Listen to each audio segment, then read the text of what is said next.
Hi, hello, and welcome to B.A.P, the Biased Anime Podcast with your host Skylar. Hello. And myself, Jaka. Hello. We're coming with you today to talk about some current shows we're watching, and then we're going to go into our head-to-head, and this time it's our favourite Studio Ghibli film. But first, Skylar, what have you been watching?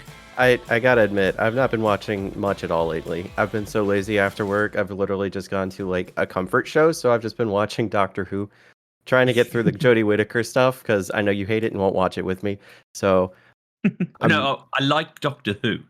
I can't stand her accent. And that's saying, as an English person, I can't take it. She's a good actress. I've heard it's a good series. I just, after Peter Capaldi and all that, I love those ones. It always takes some getting used to a new doctor, like honestly. So you got to push through it for like a little bit, and then they grow on you. That's how the show works. They switch characters. I suppose we don't want to go too much into it, I suppose, but they switch doctors a lot quicker now, it seems. I think it's just because they're trying to find one that's good. They're trying to recreate the magic of David Tennant, and it's not going to happen. They could throw a curveball and have the one from Torchwood come in. John Barrowman? Yeah, imagine him as a doctor. That'd be amazing. Is he actually American, or did he just have an American accent for the show? I couldn't tell you. I can't remember. Is he American or is he Welsh? What is he? No, he's got to be American, right? What is he? he's got to be. He's got to be American. He's got dual citizenship, but he was born in Glasgow. So, what do you think of the show? Good, bad? I believe there's some animated Doctor Who's as well. Animated? Oh, I've not gotten that far yet. Ooh. No, that's the new Doctor. No, so far, Jodie Whittaker, I mean, I feel like they went through several seasons, and I got through a season that felt like it was going to be like a peak, and now I'm just kind of like, I don't know. The last one I watched was a Christmas special, and it was really cheesy. So I watched Doctor Who is classic. That's how it always is, because there's literally like a meta moment where they were like, "Yeah, you literally saved the universe last week, so I can do this one little thing for you."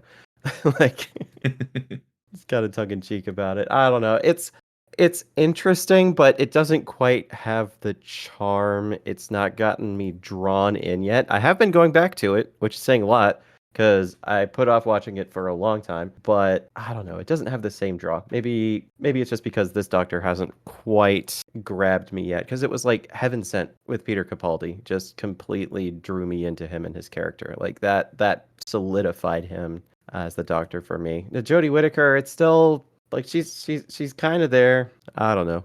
There's still a lot left untapped in the story, I think, that I'm still trying to get through. So I think I've got another season of her left. So I heard it might have one of the issues people had was it had too many side characters being the main character.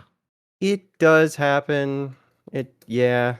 So it kind of draws away from her as the main character. I'm still trying to get used to it. Yeah.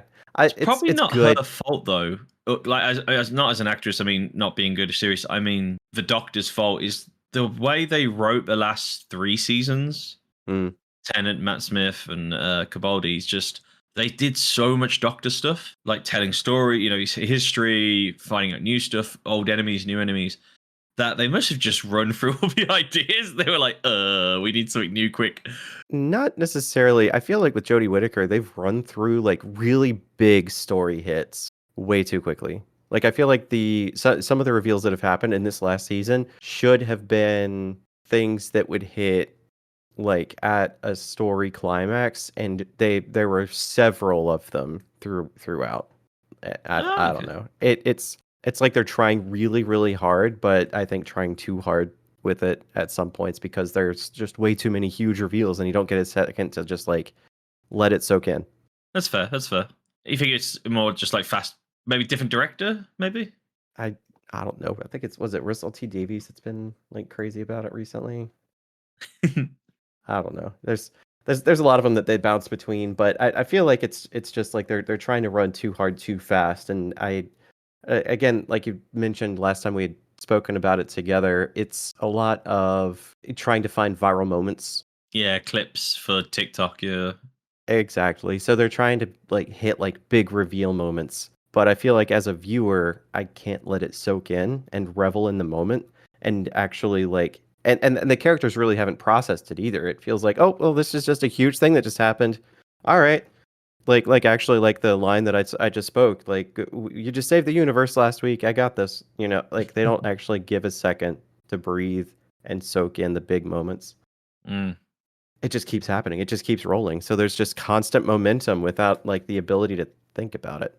Now, with people probably listening thinking, this isn't anime, what is going on? There's a couple of reasons. We've not had much chance to watch. Obviously, you've been working a lot more using your brain and you're looking for comfort shows. But also, we recently traveled for a wedding, for a family wedding. And we didn't get a chance to watch much anime during this time. Well, I did force you to watch through all 3 extended cuts of Lord of the Rings while you were here. So there was time. Yeah, that was 12 hours. But I will admit, you were right. On that TV, I've noticed things I'd never even seen. And I've seen Lord of the Rings a lot. I saw it at the cinema.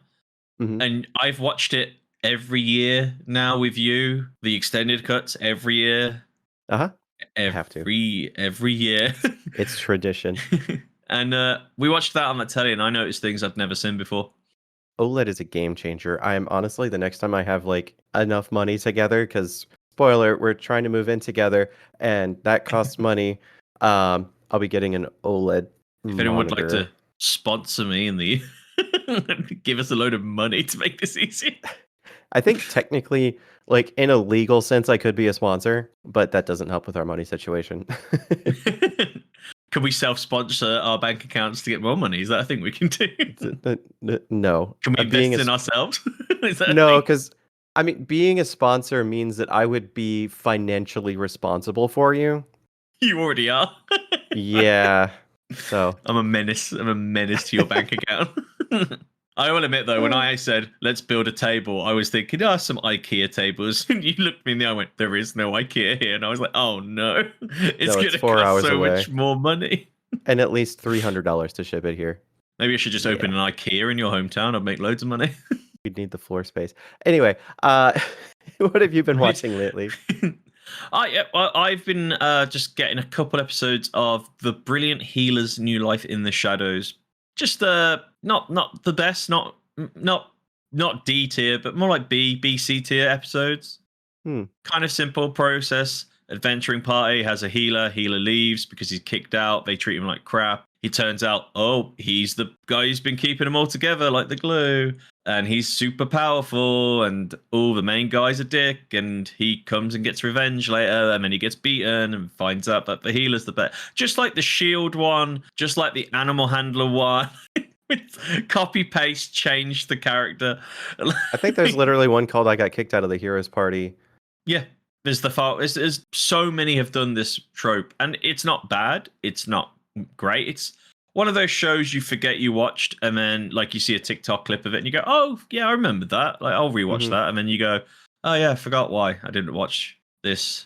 It's a harem type show again, like that's why. Okay. Yeah, it's all right. It's something to watch. I've been meaning to watch One Piece and catch up. I'm now stuck in that 40 episodes or 50 episodes behind.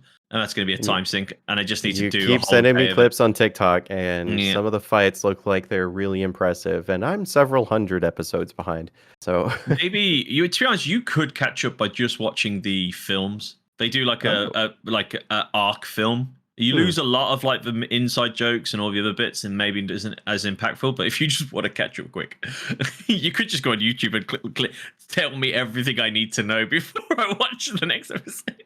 I would say like One Piece abridged, but the abridged series on YouTube is just a very completely different bear altogether. But that's what we have been watching. Yes. Now, on our massive list of things that we've been looking forward to and actually been meaning to watch, what have you been looking forward to? I mean, there's of course like a huge laundry list that I think we could probably keep the list down today. I'm gonna say out of everything right now, I keep hearing really good things about from Old Country Bumpkin to Master Swordsman. What's really interesting about this is there's a YouTuber I follow. He's I forget like his actual name, but the name of his channel is Shadiversity, and he's a medieval weapons, I would say, expert. Interestingly, he was actually been used as a consult on several historical like TV shows. And he had an episode where he dedicated to this show how well the choreography is actually portrayed and how accurate like training looks.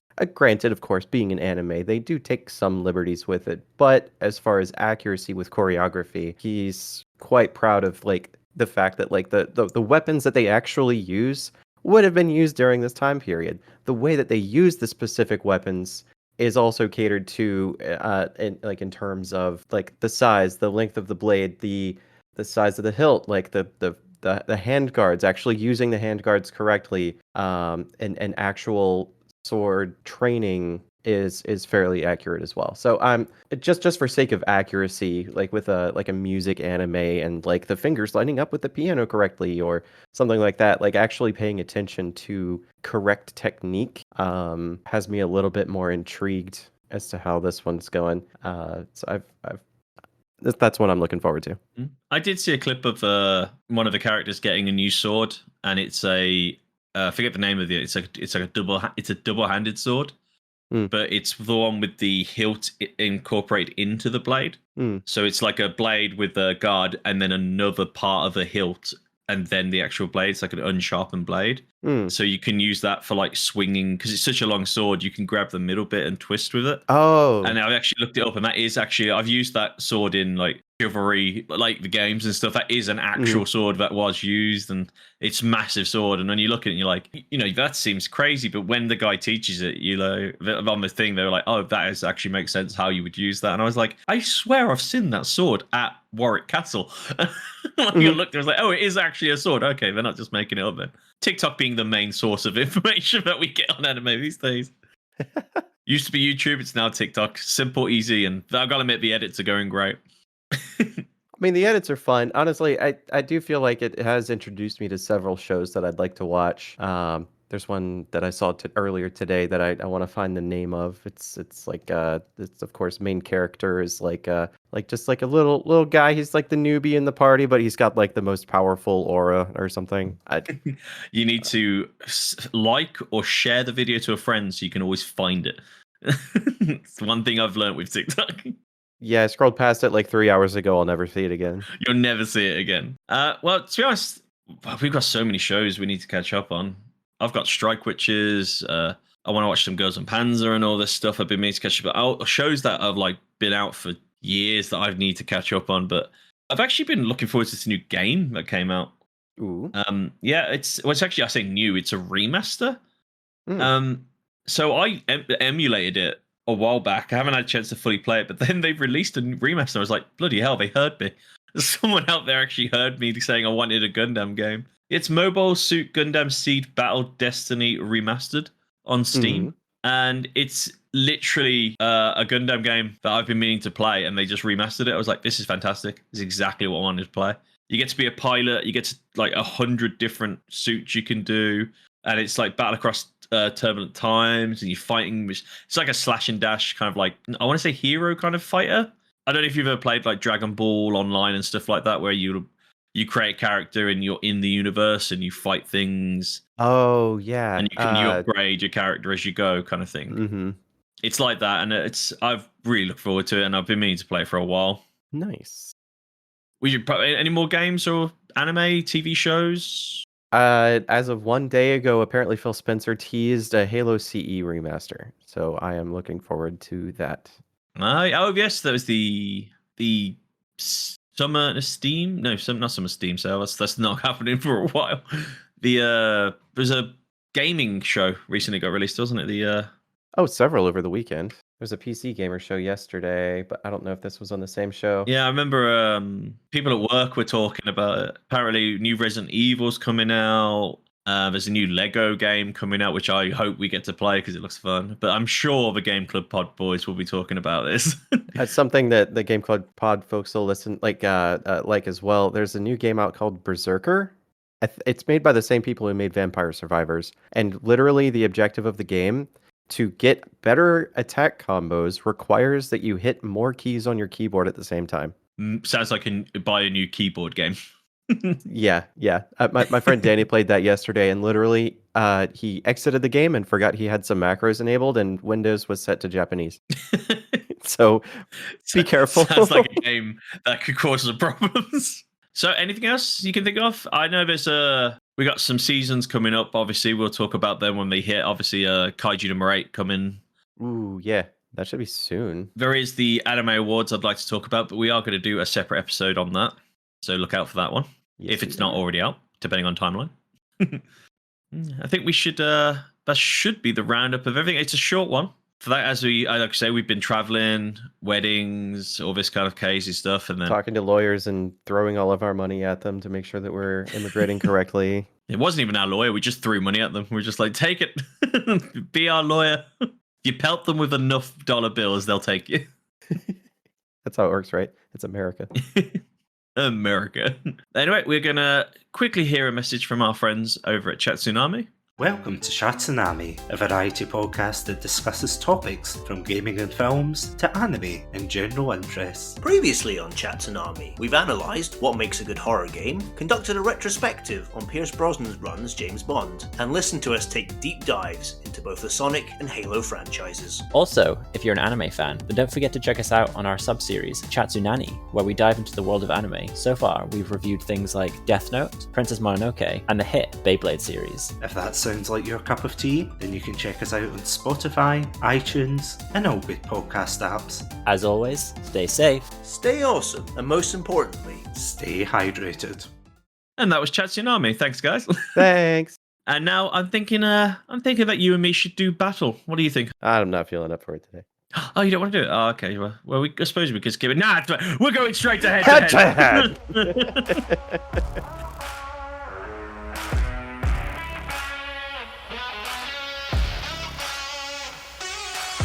Head to head.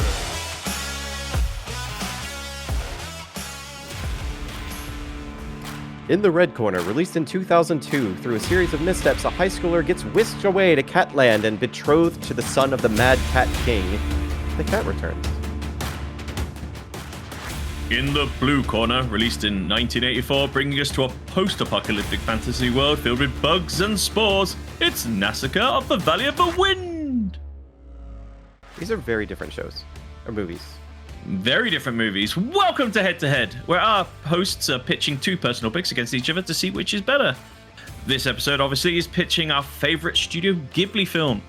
The Cat Returns, Skylar's pick, is against my pick, Nausicaa of the Valley of the Wind. Which will win? Who will be crowned victor? And who will suffer this week's loss? It's going to be you. I've not lost yet. You looked actually angry when I said that. You looked actually mad. I'm hurt. You love The Cat Returns. I do. I really do. It's not quite as atmospheric as Nausicaa, and it's not quite as world building as Nausicaa. No, but it has got a better, I would say, relationship storyline. Yes. A bit more detailed on the characters.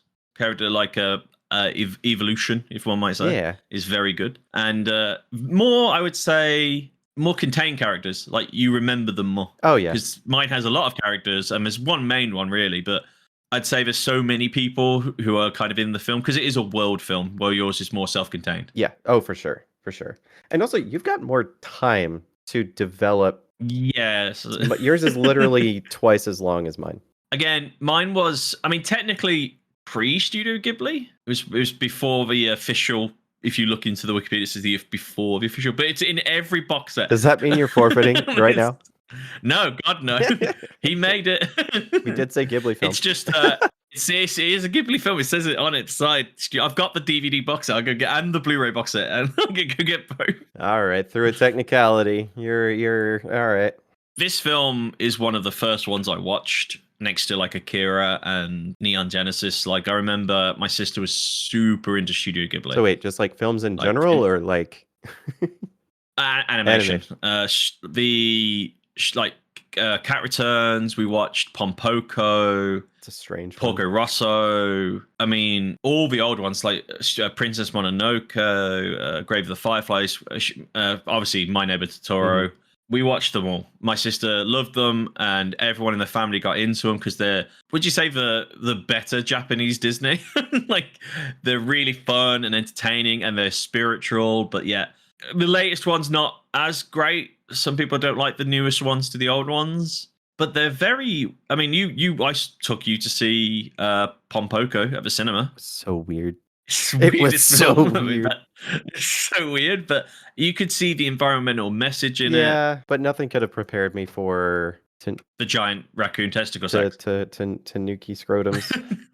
Yeah, that's definitely a thing. Yeah. And if you haven't seen it, please stop this recording, go watch it, and then come No, back to this it's a recording. good movie, but nothing really prepares you for it. I will say though, Studio Ghibli is known, I'd say, throughout the world, and especially with that AI thing that happened recently, it's probably known more than ever. But Ghibli is iconic in my life. I don't know about yours, but I know Ghibli. Like, we watched it a lot. I think my sister's got tattoos of soot sprites and stuff on her. They love that show. I mean, it's been part of my we had Disney, Studio Ghibli films like next to each other, like in DreamWorks. It was like collection. And it was always a classic to watch because like Princess Mononoke, really good. Cat Returns, good. I don't know if you've seen Whisper of a Heart, which was kind of like No, not yet. You've been trying to get me to watch through most of the Ghibli library. Which I was surprised considering you like the Cat Returns, but you haven't seen many of the others. But then again, yours is a 2002 film, Cat Returns? So a lot more... A bit more recent than yours. A bit more recent. Mine was a little older than yours. But you can still see the style there. Oh, yeah. Yes, it's got more computer animated help, like CGI effects and stuff, but you can't... I mean, they use it to obviously boost the color and stuff and to help the animation, but you still can't really tell. The animation still looks the same. It just looks a bit cleaner, one might say. But then maybe that's why it was a shorter film, because back then they had to hand draw everything, took ages. Potentially. Though, okay, so to compare these two stories, they're very different. Do you want to go through yours really quickly? Just like bullet point. Oh yeah, bullet points. I mean, as I said in the intro, it's basically high school girl who is kind of having a bad day, saves a cat, and it turns out that it's the Mad King of the Cat World's son. So she saved a prince. Yeah. And it's Tim Curry's son. Tim Curry, yeah. She gets so many gifts, and all of them are just terrible for human beings. She's allergic to the flowers, she hates mice, and all of the gifts they give her are either too much or just very misguided. And then the Mad King's just like, "Hey, do you want to marry my son? You could come visit, just to see." And she's like, "Well, it'd be rude not to." And yeah. Miscommunication becomes worse. Yeah, it's just stumbling over and over. Though she does get a voice. A voice tells her to go see the Baron and to meet up with the fat cat in the intersection and the crossroads. And she meets up with Carrie Elwes, who is just the gentlemanly stone figure of a cat. Who makes tea that never tastes the same twice, and that's somehow endearing. It's supposed to sound cool, but it's just weird to me. It's just means I can't make tea. I guess it's supposed to be endearing. I don't know. Anyway, I think it's the acceptance of failure. I suppose. Anyway, she still gets whisked away to the cat world. She starts to lose faith in herself, and so she starts turning into a cat, but through the power of believing in oneself, and also magical stone cats. Bone for Baron. And also a stone crow. She ends up escaping with her life. Oh, don't forget Muta. She gets helped by of course, Muta. Yeah, with the voice of young Frankenstein. Yeah, your film it's batshit. Oh, 100%. When you think about it, but the message is believe in yourself. Absolutely adorable, and it's incredibly funny, and a stellar English voice actors. Oh yeah, you couldn't have picked better characters. Tim Curry, Anne Hathaway. Oh yeah. Oh gosh. Tim Curry as the fucking Mad King cat is perfect. You had Odo from Deep Space Nine in there, which as soon as I heard the voice was like, I know that voice. Yeah, and Peter Boyle as Muta. Oh, perfect. Muta. Muta. Did you just call me a cow? Yeah, we'll get into that. Nah, but my heart goes to the Baron. I love Carrie Elwes and everything he's done. To be honest, if you made this a film with just him playing a Baron and this was all human characters, oh, he'd just steal the show. Did a live action, You'd nail it. If all the characters could be the Oh, characters, that's what 100%. scares me. Tim Curry as a mad king, like just would completely sell it. Yeah, but Odo, I forget his name, but the guy who played Odo in Deep Space Nine, who plays the cat who like helps the king, like his guy who's "I'll retire with you," that oldish cat. Mm-hmm. He looks like that cat. It hurts my brain because they would have made this before they got the English cast in, clearly. But they just went, all right, let's put these cat photos next to the characters. Let's see who's gonna play who. Kristen Bell, Andy Richter, stellar voice cast. Anyway, that's the story of The Cat Returns. How do you feel about Nausicaa in the Valley of Post-Apocalypse? So, bit more depressing film, should we say? I mean, well, the history is depressing. I would say that the future is hopeful. It's 1,000 years on from the 7 Days of Fire, an apocalyptic war that has destroyed the entire planet and has created a toxic jungle that basically has giant mutant insects that will destroy everything. We follow the life of Nausicaa. We start off in a forest. She's obviously very one with planet Earth. They ride the wind in these gliders. She's from a tribe of people who try and live with nature. They've learnt to fear the jungle but not incinerate it because that just makes it worse. They've learned from the past, and they kind of live in this weird kind of on the coast where the wind keeps the spores away and they are protected by a jungle. And then hold up, here come the humans with their big ships and war. War literally falls out of the sky on top of this nation. Yeah, and then it's just two different nations fighting over a giant, what would you call it? A giant titan of destruction, a remnant of the 7 Days of Fire. This huge monster that they've been trying to grow from an egg that was on the plane that crashed. I think it's Pegite, and there's another, I forget the other thing. There's two. The warring nations. Yeah, they've been using the giant insects by taking their babies and flying them into the cities and basically making these giant insects, which then when they die, ironically become a new forest and then take more over. Nausicaa finds out that you can actually live under the forest, though. It's purifying the earth, almost like, a fire sweeps through a forest, but then the ashes help the forest regrow, basically. It's like saying the circle of life, but humans are a cancer, basically.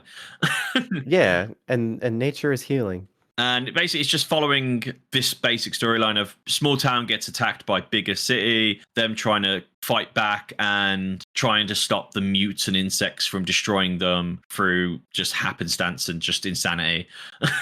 Yeah, war is at your footsteps. Your main character actually dies and is a Jesus stand-in when she resurrects. Yeah, but then again, though, another good cast. Sir Patrick Stewart. Of course. I mean, a great thing. I think is they have a Disney voice cast on this as well. I don't know why it's different. Apparently, they've got a 2005 one and a original 1985 English cast they had. So the one we watched is the updated Disney one. Yeah, they had two because obviously it was released in Japanese and they must have released it in English, but then they re-released it in English, which is probably when they released it with the box set. Oh, interesting. So Patrick Stewart, Shia LaBeouf, Uma Thurman. Oh yeah, she's the voice of the crazy leader who says, and I quote, "Immediately after killing the king, we just came here to talk." Yeah, that made me so mad. I mean, there's a lot of people. Obviously, not as many as yours, but there's some good ones. Mark Hamill's in it, though. I'll give you that. True. But there's a lot of people in this. Very different, a lot longer, almost like Dune in a way. A lot of establishing shots of the post-apocalyptic world with just musical beats. Yeah, I would say the world itself, just like Dune, the world itself is a character. Problem is, though, how do you fight two completely different films to story and plot? I like my story, you like your story. I like your story, you like my story. If we had a third person, this would be easier. Like, I feel like, okay, so we've got some categories here that might be able to help, though those are a little bit further down in our grading. Well, let's do story. Let's just stay the course. Story and plot. Shall we just call it a draw? Mm-hmm. They're both good in their own way for what the film is representing. They're both Ghibli films. One is a good representation of a high schooler coming into terms with being herself and being sure of herself. It's a nice, tightly wrapped in a little bow kind of Mine's in your face environmental message, but with a young female princess basically becoming a leader in her own right, and a Jesus twist thrown in there. Kind of tune, kind of Paul Atreides over there leading the people. I would say though, out of the two films, even though mine's got a lot of a lot of death in it, she's very emotional through the film, the dad dying and all this. I still think yours has got a more emotional response for linking to a character. Yours is very character driven. You link to the character, so I'd say you definitely feel more emotional when it comes to your character because you're following one character instead of a group of characters. Right. For yours, I believe it was more of like the entire movie. The entire film has an atmosphere. You're in a single mood. The entire film is kind of the direction that I get from Nausicaa. It's not a bad thing, but it kind of feels like a one kind of, not necessarily one note throughout, because there is story and it is intriguing and it's really fun to watch. But I feel like there's not really much in it. Well, what would you say? I feel like it's a lot of tension, and there's not like a lot of like tension release moments where the story kind of ebbs and flows. It's very tension. It's very you're constantly on your toes in an unknown alien world. You're trying to survive. You're saving your friend from extinction, like from being run over by an ohm because he rescued a little fox. That fox is cute, damn it. And there's like a little bit of a breath. It really is. There's a little bit of a story beat where you can take a breath. She gets home. She's reunited with friends and family, and then immediately war starts. I think that's the point, though. From then on, you're just constantly on edge. Yeah, that's the point, though, isn't it? It's to make you feel that this world they live in is not for humans anymore. They are constantly under attack, if it not from themselves, from the environment, which is what a post-apocalyptic world would be like. Humans are your worst enemies next to the environment. Mutant bugs will leave you alone if you leave them alone, but humans will actively come after your shit. It's like every post-apocalyptic film, humans are always the worst enemies. Well, yeah. Well, as soon as Nausicaa found the exoskeleton of an ohm after it had discarded it from like shedding, she said that this would provide tools for generations. That's because they are basically tanks. So it's just giant bug basically, tanks. Yeah. So they have to go into the forest. Well, they live. Well, they're more coexistence. They know what to stay away from. They know not to antagonize. They've learnt tricks to calm down the creatures, but. And by they, you mean Nausicaa specifically, because she's the only one that's actually put in the effort. The other people in the village are all older. You'll notice that there's young kids, but there's no one really of her age in the village, which I found odd. Mm-hmm. Like maybe they all. Well, they did say. Well, when Patrick Stewart's character came to the city, they were like, "This, there's a child that's been born. It's a momentous occasion." It's because they're basically the last remnants of humanity. Because all the other ones, even though they live in cities, they're all destroyed cities and they're just surviving and somehow still have enough energy to destroy each other, constantly at war for the last finite resources. Mm-hmm. Let's jump onto characters. So This one's a hard one. I've got more, but does that mean better? Not really. Yes, Patrick Stewart's character's fun. Don't really see much of him. Yes, when he is in there, he's kicking ass. Of course. Nausicaa's very good character. I mean, I find her emotional range is a little off. Like she goes kind of off tilt real quick. Yeah, she didn't realize she had it in her, but she killed people pretty quickly. But I mean, she saw her father dead in a corner. Well, I wasn't really talking about that. I just meant when she's like, she just doesn't give a damn about death either. She just jumped in front of that gun. And I'm like, no, most people wouldn't do that. Oh, yeah, several times just throwing her arms wide when somebody's got a gun pointed straight at her. Taking off her mask, just breathing in poison. I'm like, you've got easier ways to do this stuff, girl. You're going way off the scale. A little bit reckless, yeah. But the only problem is from there, the only other real characters in the film is the old crazy, like, blind soothsayer. who is there just for a plot device. Let's be honest. Just tells you the what do they call it on a scroll when she talks about like the tapestry and like what was predicted to be the future kind of thing. Oh, and she's like, "Oh, this is what's going to happen," and of course it happens. Of course it does. And then you've got the bad lady, Uma Thurman's character, who's probably could have been better. Like she just comes in, kills everyone. Don't really talk to these humans. Just like, and then when they realize, oh, they can't really fight us. They're like, all right, you're going to do our job for us. And then the Pedgites, the guy murders everyone on that plane. And then he's with Nausicaa just hanging out, just like, oh, yeah, I've just murdered a bunch of people, but no, I'm a good guy. These aren't really characters you can get behind. Nausicaa might be the only one. And she's, even then, I'm not like, you're a character, all right? But then you've got the Baron, the crow and the fat cat, just the bickering between them. And you can tell they're friends, but the fighting is funny. Baron's a classic character. Tim Curry's cat, feckin' hilarious. The prince, not, he's, little charismatic, but he just needs his own little part, and he's good. But the rest of it, class. Just funny. Yeah, Prince Loon. Good characters, good built characters, and they look and act exactly how they should sound. Like, I think you're right. When Tim Curry gets his fur cut off and he's screaming, that's funny. You can just see Tim Curry just. Tim Curry was once interviewed back in the day about why he always chooses bad guys. And he's like, because they're so much more fun and they always get to sing. It's pure Tim Curry, man. Animation. Oh, beautiful. Honestly, I'm going to give you animation. It was because the world is a character. Because you've got some good stuff, though. Let's not forget. Oh, yeah. Muta in that catnip jelly is one of the funniest scenes I think I've ever seen. And when she turns into a cat and stuff, that's really well done. Oh yeah, no, 100%. It's pure Ghibli. But like, honestly, though, the way that the story is presented through the atmosphere of Nausicaa, the world is a character, and Ghibli brings it to life so much more. Again, I will say, The Cat Returns is fantastically animated, and is definitely a classic Ghibli. But I would say even more classic Nausicaa. Oh, especially considering it didn't have the backing of the Studio Ghibli as well. You got to remember, this was before the name brand and stuff. And I to this day, I watch this film and I'm like, it's still good. But The Cat Returns, I watch it and I still laugh as well. This is one of the good things about Ghibli films. I watch them and I still go, this is still good. That's why I love animation, because you can watch it at any time and it doesn't downgrade. Yes, maybe some of the jokes can get risque, or like the if they do like cultural references, they don't match.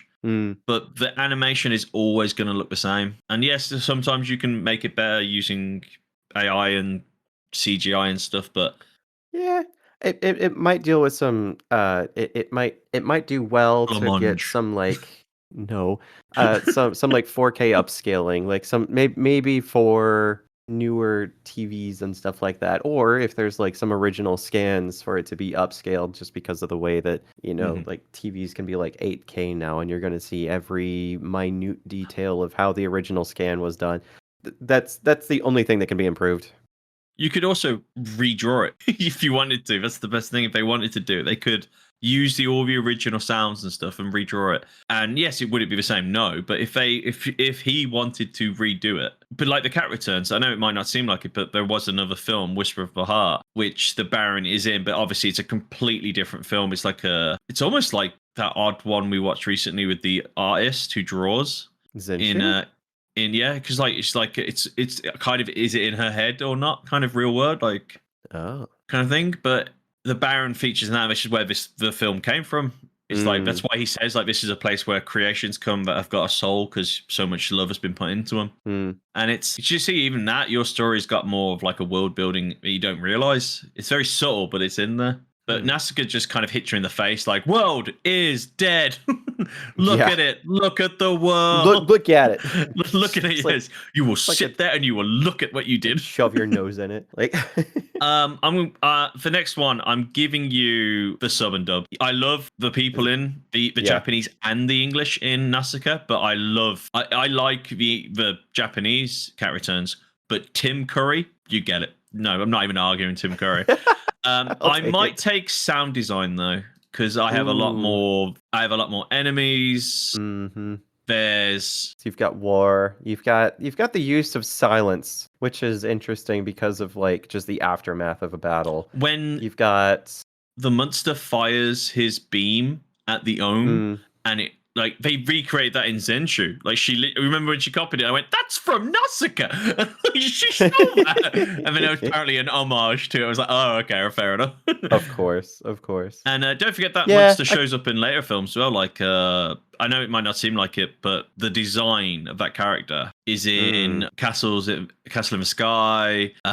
You'll see it around a lot. Not exact same, but you'll see this kind of like. Oh, would you say the bioweapon from Redline is an homage to Nausicaa? Maybe. I mean, there is Funky a lot. Boy? There's a lot of It's bioweapons. Like a bunch, like a ball of flesh that then just like shoots a giant laser out of its mouth. No. Because if you look at the but the bioweapon in Nausicaa, if you look at the robot or like weapons from like Castle in the Sky and stuff that are controlled by this amulet thing, the Guardians, if you will, they look almost similar. Like you can tell the Ghibli design in it. Like you can go, okay. Oh, interesting. Well, I still feel like Nausicaa, like being such an older film, would probably have had some impact on how they designed the bioweapon in Redline for sure. You think about Akira Slide, the bike, like that's it. To this day, they're still copying that. Even on posters of Akira walking to his bike was copied recently, and I'm like, imagine being a film so influential that people don't even realize that's what they're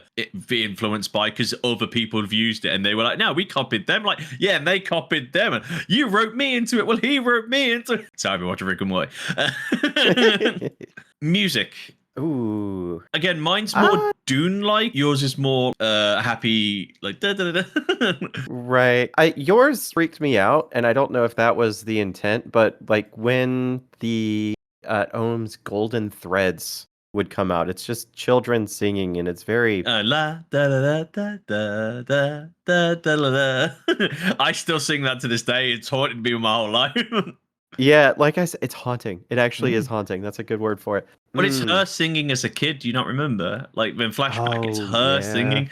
It's linking. See I don't know if they were trying to hint at it, but the one she saved back then, I don't know if the dad actually killed it or if all Ohms share like a memory, and that's why she's protected so much through the golden threads because she's been touched before. And maybe that's why the Ohm like calmed down around her because she's been touched by a baby one and she sees her as a mother almost. So all the other ones see her as part of the pack. There's a lot to unpack in that film, but yeah, haunting song.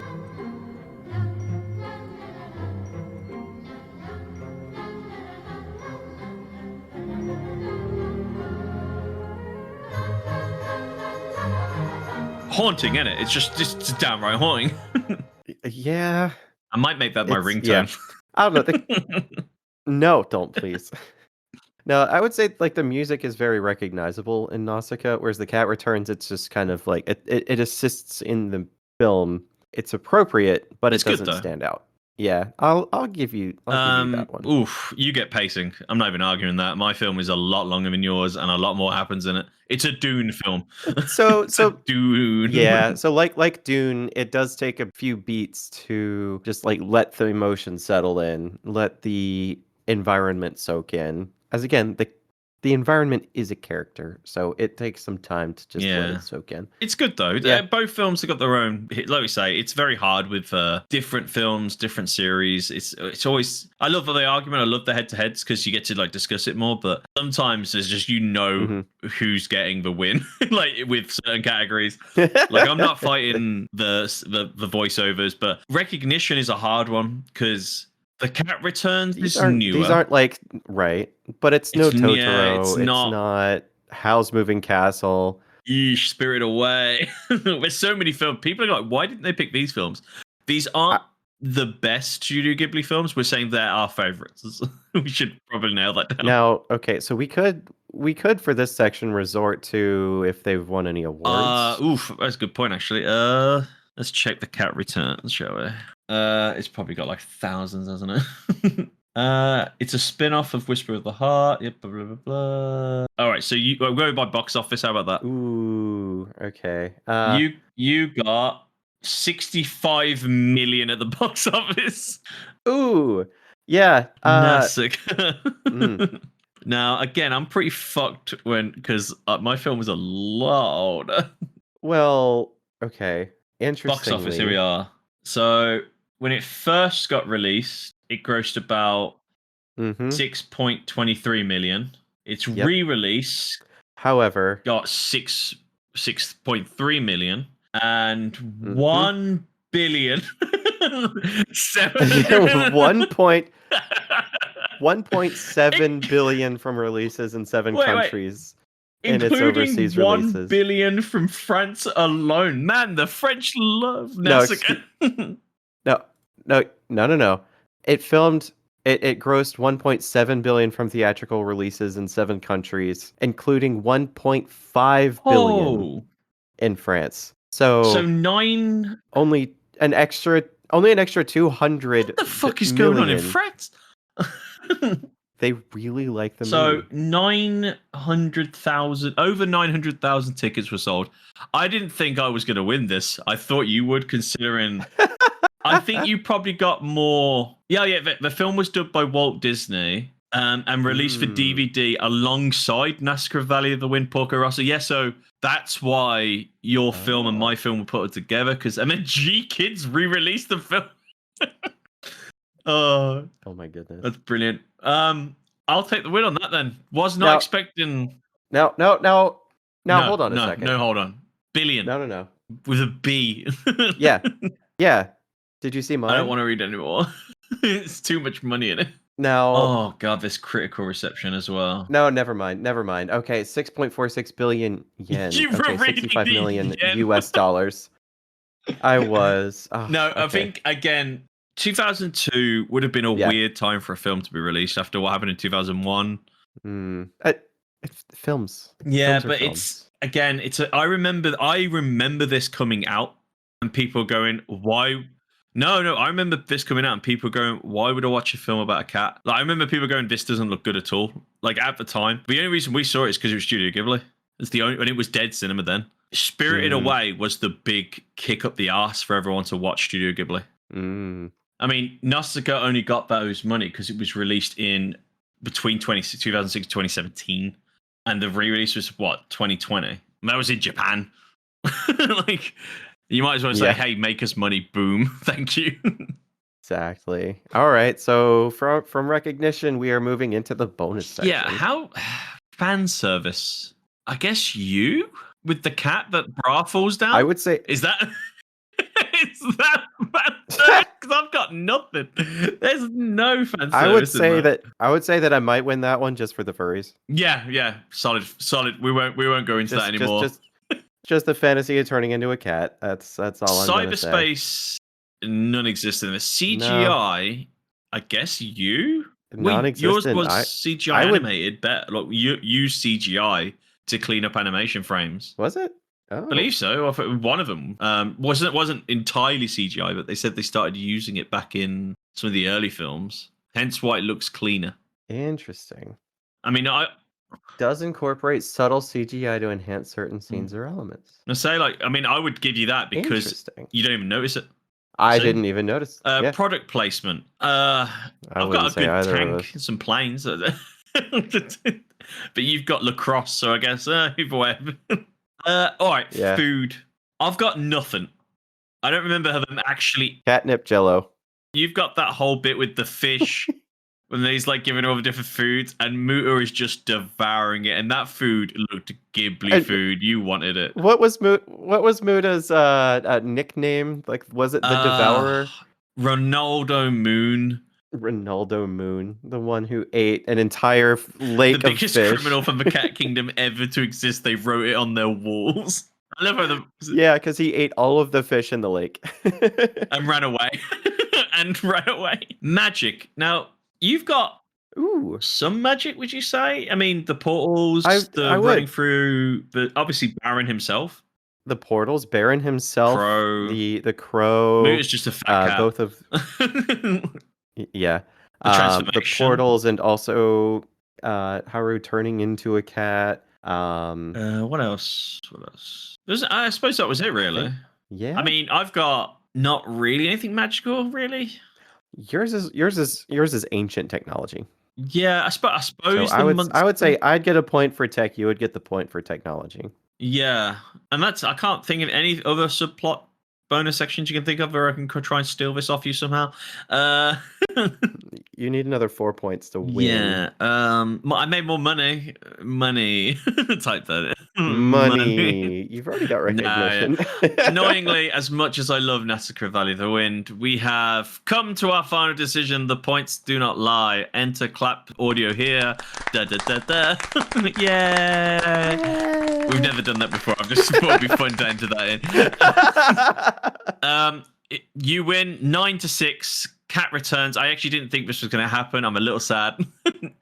I mean, story pacing and characters really got it for me, I think. Honestly, for yours, I was surprised that I guess it's just given the criteria that we've made here, but because yours is just like a kind of a one-note atmospheric, slow pace, kind of, it's not a sloth. Like it doesn't feel like 2 hours. It is slower.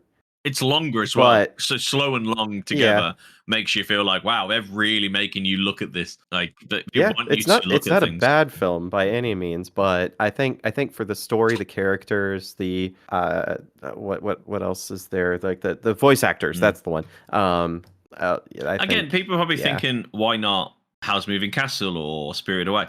These are all good films. Studio Ghibli rarely has any bad films. Like I like Tales from Earthsea as well. That's got some great voice actors in it. It's just this film. The Baron wins me over on this one. What do I say? Your favorite film may not be the best winner. May say like because to some films, like mine doesn't have much any fan service. There's no cyberspace or like CGI in it. But again, I'm not trying to win. I suppose it's weird because I am trying to win. I should pick better ones, but I don't want to be dishonest to what I truly actually like. Does that make sense?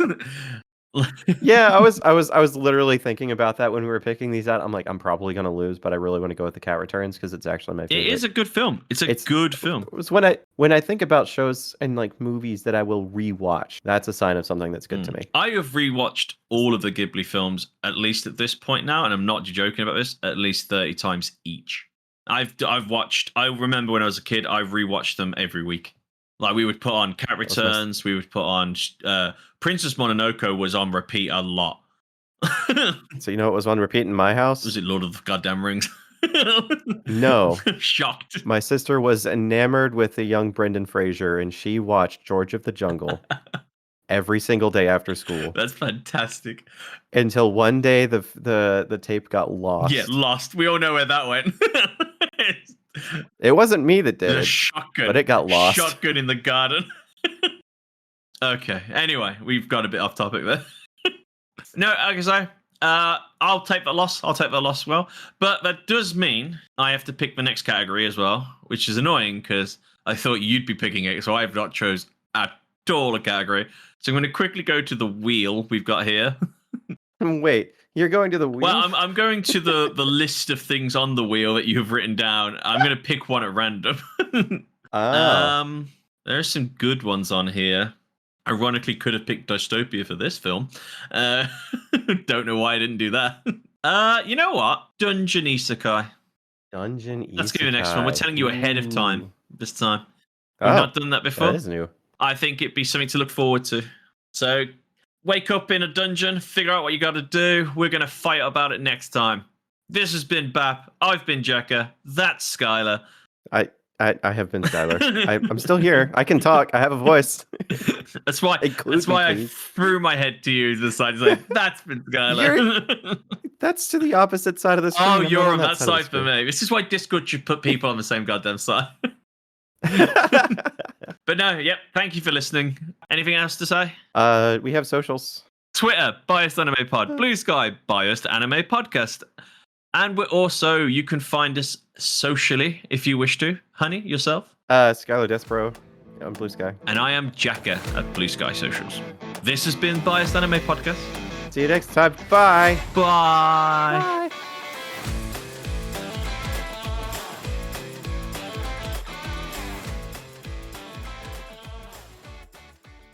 We do have socials. I've been looking at the planning schedule for some reason. Biased Anime Podcast at BluSky. That BluSky. BluSky. Let's take that from the top.